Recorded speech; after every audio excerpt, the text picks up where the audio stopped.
Life can change in an instant. One moment you're driving home from a late shift at the hospital. The next you're waking up in a hospital bed, unable to feel your legs. But sometimes the real pain isn't physical. It's discovering who stands by you when things get tough and who walks away. My name is Elena Rodriguez, and I was a nurse at Memorial Hospital until the night a drunk driver ran a red light and shattered not just my body, but my faith and family. The first few days after the accident were a blur of surgeries, pain medication, and tearful family visits. My parents, my older brother Marco, and my younger sister Sophia crowded around my bed, promising they'd help me through this. The doctors were cautiously optimistic. With intensive physical therapy and proper care, I might walk again. Then the medical bills started arriving. $150,000. Mom's voice shook as she read the first statement. But your insurance. My coverage has a cap, I explained weakly, and I'll need ongoing physical therapy, maybe modifications to my apartment. We'll figure something out, Dad said, but I saw the worry in his eyes. Our family had never been wealthy. Mom and Dad had worked hard to put us through school. Marco was now a successful real estate agent. Sophia was finishing law school, and I'd chosen nursing because I wanted to help people. The first sign of trouble came when Marco missed our weekly family dinner. He's busy with a big listing, Mom explained, not meeting my highs. Sophia stopped visiting soon after, claiming her final exams needed all her attention. Then came the conversation that would haunt me. Elena, honey, Mom perched on the edge of my hospital bed, Dad standing awkwardly by the window. We need to talk about arrangements. I knew that tone. It was the same one she used when telling me our childhood dog had died. What arrangements? Your medical bills, Dad cut in. They're overwhelming. The physical therapy alone would drain our retirement savings and the modifications to the house. My apartment, I corrected. I'll need modifications to my apartment. Mom and Dad exchanged glances. About that, Mom said gently, we've been thinking. Maybe it would be better if you moved to a care facility. There's one in Nevada that accepts charity cases. The word hit me like a physical blow. Charity cases. You want to send me away. We want what's best for everyone, Dad said, his voice strained. Your siblings have their own lives, their own futures to think about. We can't let your situation drain the family's resources. My situation. Like my paralysis was a poor financial decision I'd made. I see, I said, my voice surprisingly steady. And what does Grandma Rosa think about this plan? Another uncomfortable glance between them. My grandmother Rosa had raised me as much as my parents had, teaching me Spanish lullabies and ancient family recipes. She'd been the one who supported my dream of becoming a nurse when my parents wanted me to pursue something more lucrative. Your grandmother is emotional about this, Mom said carefully. She's not thinking practically. She's thinking like family, I shot back. Which is more than I can say for you. They left shortly after, promising to look into the Nevada facility. I lay in my hospital bed, staring at the ceiling, trying to process how quickly my family had decided I was too expensive to love. But Grandma Rosa had other plans.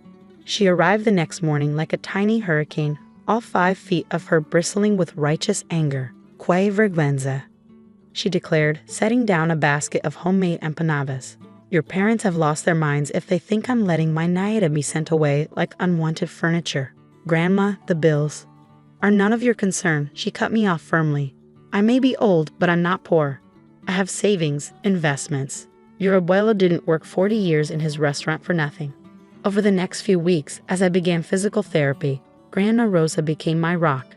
She attended every session, learned every exercise, and filled out every insurance form. When I was finally discharged, she insisted I move in with her rather than go to my now inaccessible apartment. Your parents think money is everything, she muttered as she helped me settle into her guest room. Now equipped with all the necessary modifications, they forget what matters most. My family's visits became rare and stopped altogether. Marco sent occasional texts, usually around holidays. Sophia made excuses about being too busy with her new law firm job. Mom and Dad called on my birthday, their voices stiff with awkward guilt. But Grandma Rosa never wavered. She drove me to therapy, cooked my favorite meals, and slowly helped me rebuild my strength, both physical and emotional. When I had dark days, questioning if I ever walk again, She'd sit beside me telling stories about our family's history of overcoming adversity. Your great-grandmother crossed the border with nothing but 3 children and a dream, she'd say.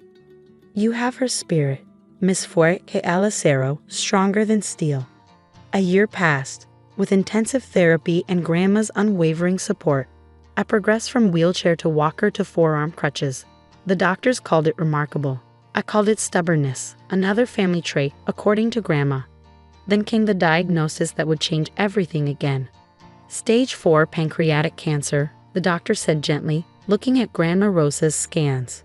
I'm so sorry. I sat there in my wheelchair, holding my grandmother's hand, feeling the world tilt on its axis once more. But Grandma Rosa just nodded, as if she'd been expecting this. How long? She asked calmly. 3 months, maybe 4. She squeezed my hand. Enough time. Enough time for what, Grandma?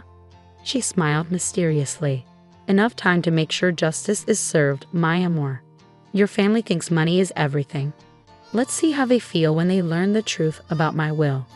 I didn't understand then what she meant. I was too focused on the idea of losing her, the one person who'd stood by me through everything. But Grandma Rosa had been planning for this moment for longer than any of us knew. And her final act of love would shake our family to its core. Part 2. Grandma Rosa's final months were a masterclass in quiet dignity and careful planning. While I focused on taking care of her, she was busy putting her own plan into motion. Mi amor, she called me into her study one evening, about a month after her diagnosis. There's something you need to know. She was sitting at her antique desk, surrounded by papers and old photographs. The room smelled of her favorite coffee and the lavender lotion she always used. I maneuvered my wheelchair next to her, noticing how thin she'd become, how the cancer was stealing her strength but not her spirit. Your abuelo and I, she began, pulling out a thick folder. We weren't just restaurant owners. We were investors. Smart ones. She opened the folder, revealing bank statements and property deeds. Everyone thinks the restaurant was our only success. But Miguel had a gift for seeing opportunities. The documents showed a portfolio worth millions, commercial properties, stock investments, even partial ownership in several successful businesses across the city. Grandma, I whispered. How? Why didn't anyone know? She smiled, the same mysterious smile she'd worn at the doctor's office. Because money changes people, my amor. We saw how it changed your father when his business did well, how it made him forget where he came from. We decided our children would make their own way, earn their own success. The money would wait for the right moment, for someone who understood its true value. She pulled out another document, her will, dated just after my accident. I've watched this past year, she continued, her voice hardening slightly. Watch how your family abandoned you when you needed them most. How they chose money over love, convenience over responsibility. They showed their true colors, and now they will face the consequences. The will was clear. The entire estate, worth nearly $15 million, would go to me. There were smaller bequests to various charities, but the bulk of the fortune, the properties, investments, even the beloved restaurant, would be mine. But Grandma, I protested. What about Mom, Marco, and Sofia? They get what they valued most, she said firmly. Nothing. They chose money over family. Let them live with that choice. Over the next few weeks, as Grandma's condition worsened, she taught me everything about managing the portfolio. She introduced me to her financial advisors, her property managers, her business partners. Every lesson was a gift. Every introduction a piece of the legacy she was preparing me to carry. The family began visiting again as news of Grandma's illness spread. First Mom and Dad, then Marco and Sofia. They brought flowers, offered help, made awkward conversation that carefully avoided any mention of their year-long absence. Such devoted children, Grandma would say, her voice dripping with sarcasm they never seemed to notice. So concerned about their poor sick mother. I watched them fawn over her, remembering how easily they'd been willing to ship me off to Nevada when I was the one who needed care. The contrast was stark, painful, illuminating. The end came peacefully on a Sunday morning. Grandma Rosa passed away in her sleep, the scent of fresh coffee still lingering in the kitchen from her last late-night cafecito. The family gathered for the funeral, appropriately sad and supportive. Mom kept trying to hug me, Sofia offered to help me sort through things, and Marco started talking about selling the house to cover expenses. Then came the reading of the will. Mr. Ramirez, Grandma's lawyer for over 30 years, watched with barely concealed satisfaction as he revealed the truth about her estate. The properties, the investments, the millions she'd accumulated in secret.